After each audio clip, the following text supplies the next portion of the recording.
Everything you need to know about the 2018 Tampa Bay Buccaneers right now. Welcome to the Play Reaction. I'm Corey Draper. If this is your first time here, this is the place for high quality Bucs content on YouTube. If you like what you see, remember to subscribe and hit that little bell notification icon so you know when the next video is up.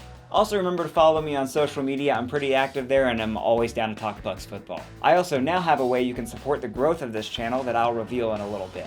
But on with the chlorophyll. You saw my recap of the 2017 Buccaneers, but now it's time to look ahead at the season to come. We're going to go over all the major roster changes, the draft picks, major news, and determine, are we all screwed?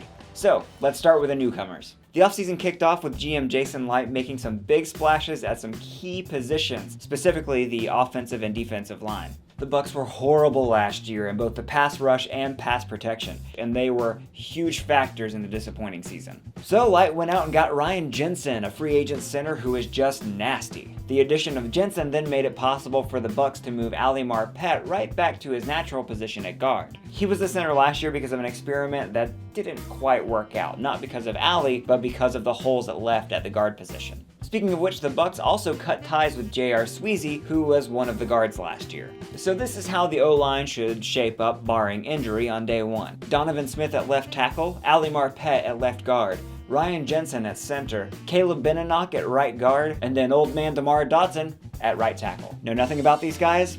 That's okay. Here's what you need to know. Basically, our two best players on the offensive line are Ali Marpet and DeMar Dotson. Ali should be a perennial Pro Bowler soon, and DeMar Dotson, while he's at the twilight of his career, has been old faithful on the right side. The weak spot may still be at right guard, where Caleb Benenoch is versatile, but he's a little unproven. And he has recent draft pick Alex Kappa fighting for that starting spot. Then there's the additions on the defensive line. Last year, the Bucs were last in sacks, and oh boy, did Licht go and try to fix that. First up, the Bucs fired their defensive line coach Jay Hayes and then hired up-and-coming coach Brinson Buckner. This guy is fiery, and some reports are saying that he may be up for a head coaching position in the future. As for the players, gone are guys like Robert Ayers and Chris "I'd rather hump trees than practice Baker." Licht went out and picked up free agents Mitch Unrein and Super Bowl champions Bo Allen and Vinny Curry, all of whom are studs on the line and should help the sack problem greatly. But Licht didn't stop there. He then went to the Giants and traded a third-round pick for pass rusher Jason Pierre-Paul. JPP has been an elite defensive end for most of his career. Sure, he blew his fingers off in a fireworks accident a couple of years ago, which hurt his production over the last couple of years, but he's been slowly getting back to form and looks like a monster in the preseason. So here's how the defensive line looks for 2018. JPP, Gerald McCoy, Bo Allen, and Vinny Curry. And some players will rotate in and likely see a lot of action, like Noah Spence, Vita Vea, who we'll get to in a sec, Will Golston, and Mitch Unrein when he recovers from his preseason injury. This is the most talented defensive line that Gerald McCoy has ever had around him. Poor Gerald has been an elite defensive tackle for years and has had no help. If, and that's a really big if, guys stay healthy and play to the level they're capable, the Bucs might actually be in the top 15 in sacks this year, or possibly even top 10. Again, that's a big if.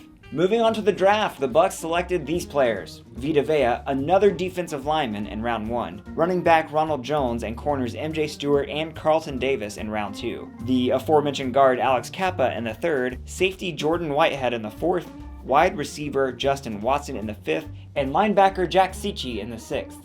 All of these guys stand to make the final roster this year, which is a big accomplishment. Here's a rundown of the top guys. Vita Vea, or his full name, Tavita Tuliakiono Tui Palutu Mosese Vahae Vehoko Falatau Vea, it's not gonna get better than that, was a controversial pick, especially after Licht spent so much money on free agents. Some say he's in a perfect position because now he gets to learn behind veterans without the pressure of having to produce numbers as a first-round pick. Unfortunately, he's been injured for most of the preseason, so we just haven't seen that much of him. The Ronald Jones pick excited a lot of people, especially since Doug Martin is gone. They thought we found our new starting running back.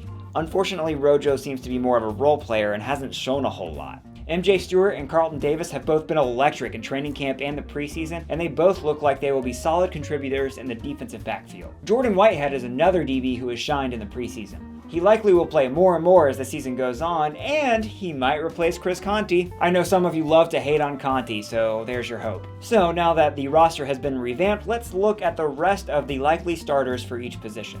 On defense, we'll have Pro Bowl linebackers Levante David and Quan Alexander as always, alongside Adarius Taylor. Then in the secondary, we'll have Brent Grimes on one side, and then probably Carlton Davis or Vernon Hargreaves on the other. At the nickel position, we'll have MJ Stewart or Vernon Hargreaves. We're not quite sure where Vernon lands with his coaching staff yet.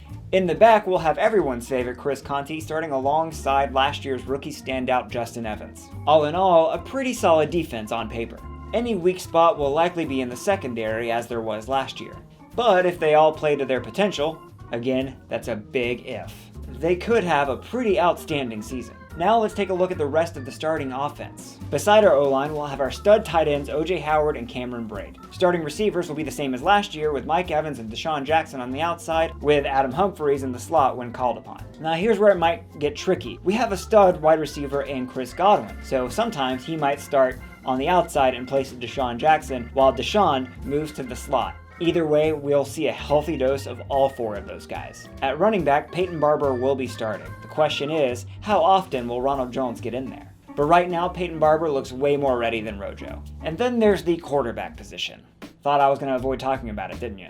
The official starter is Jameis Winston. However, he's suspended for the first 3 games due to an alleged incident with an Uber driver that happened back in 2015 but became public last year. The Uber driver claims that a drunken Jameis Winston grabbed her in the crotch as they stopped at a drive-thru.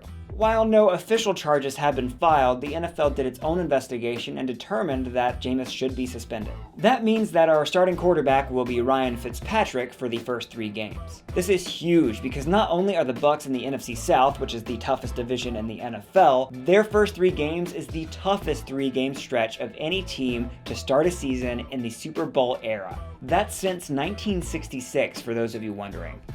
Whew! Fitzpatrick is no slouch though. Did you know he went to Harvard? This will be his 14th year in the league and was 2-1 as the starter last year when Jameis was hurt. So there's hope. Right? He did go to Harvard. As for Jameis, a common misconception is that he had an off year last season. He actually progressed, improving his accuracy and lowering his interceptions. By his last 6 games, he was actually playing his best football as a pro. And now, in this preseason, Jameis has looked better than ever. Granted, he was playing mostly against backups, but his accuracy and footwork have had a marked improvement. He even finally connected with Deshaun on a deep ball, which he couldn't do last year. But alas, we'll have to wait to see him until Game 4 against the Bears. And no, Jameis didn't go to Harvard, unlike Ryan Fitzpatrick, who went to Harvard. And hey, we have another kicker, again! Chandler Catanzaro has made more field goals than he's missed, which is a welcome change in Tampa. So what about the guy who's leading all these players? Dirk Koetter is entering his 3rd season as the Tampa Bay Buccaneers head coach. Some think that he needs to have a winning season or else he'll be fired, and we will be looking for yet another coach. An interesting change this year is that Koetter has given play calling duties over to Todd Monken for the preseason. Monken is the official offensive coordinator, although Dirk Koetter has been calling plays up to this point. So far in the preseason, the offense has been amazing, and some are speculating that Dirk Koetter will officially hand over play calling duties to Monken for the regular season too. At the very beginning, Dirk said he would take play calling back, but we'll see what happens. Let's see, what else do you need to know? Oh, did you know that Ryan Fitzpatrick went to Harvard? Also Cam Braid. So there are your 2018 Tampa Bay Buccaneers. Let me know in the comments, are you excited for this year, or do you think we're totally screwed? Thanks for joining, and if you liked this video, be prepared because during the season I'm going to be releasing a weekly video just like this, recapping the games and talking about the latest news around the Tampa Bay Buccaneers. Look for a ton more content, and if you want to support me and help me grow this channel, I added a Patreon link down below. Feel free to donate whatever you think this content is worth. If you can't, no worries, I hope you enjoy it, and I hope you share the play reaction with your friends. Thanks so much for watching, guys. I am so pumped for this season. Remember to follow me on social media, and we can talk Bucs football at any time. Till next time, go Bucs.